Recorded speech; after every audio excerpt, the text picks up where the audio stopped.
A trap in Piet Retief. The sun hung low over the rolling hills of Nadel, casting long shadows across the royal kraal of Ungungshen Lovu. The air was thick with anticipation, yet strangely calm, a kind of calm that comes before a storm no one sees coming. Piet Retief, leader of the Voortrekkers, rode at the head of his small party.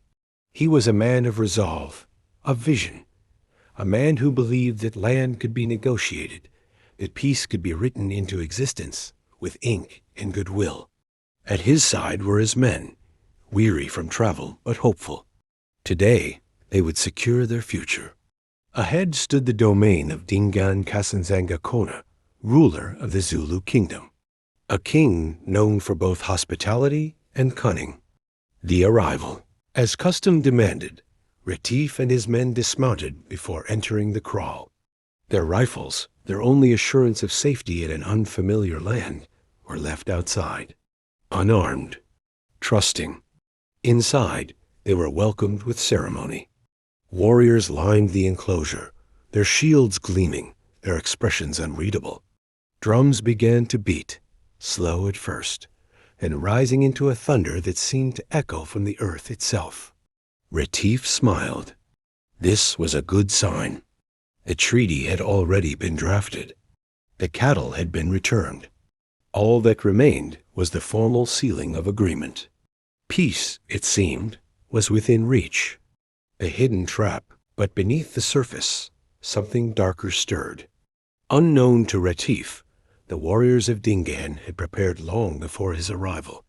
Weapons, clubs, assegais had been concealed within the kraal, hidden beneath the very ground where the visitors now stood. The Zulus did not need visible arms. The trap had already been set. The Boers, stripped of their rifles by tradition, stood defenseless in the heart of a king's domain. The dance intensified. Feet stomped. Voices rose. Dust spiraled into the air like spirits awakened. The command. Then, in a sudden, chilling moment, the rhythm stopped.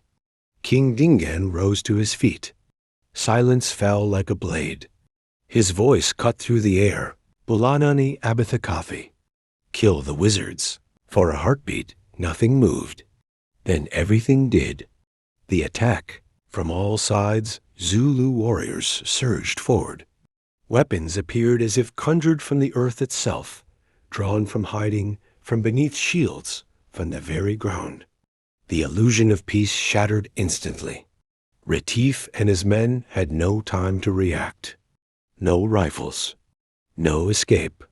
They were seized, overwhelmed by sheer force and precision.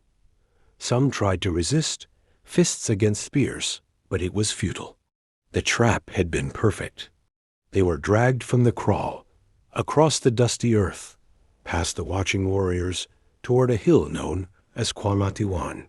There, under the wide African sky, the end came not with gunfire, but with blunt force, clubs rising and falling until silence replaced the struggle. The aftermath, the death of Piet Retief on that day, February 6, 1838, would echo far beyond that hill. It ignited a chain of violence, fear, and retaliation that spread across Nadel. It led, months later, to another defining clash, the Battle of Blood River. But in that moment, on that hill, none of that mattered. There was only the stillness of what had been lost. The legend of the trap. Some would later speak of betrayal, others of strategy. But all would remember the same truth. The trap had not been sprung in anger. It had been prepared in silence. Weapons hidden beneath the earth. Trust laid bare above it. And when the moment came, there was no escape.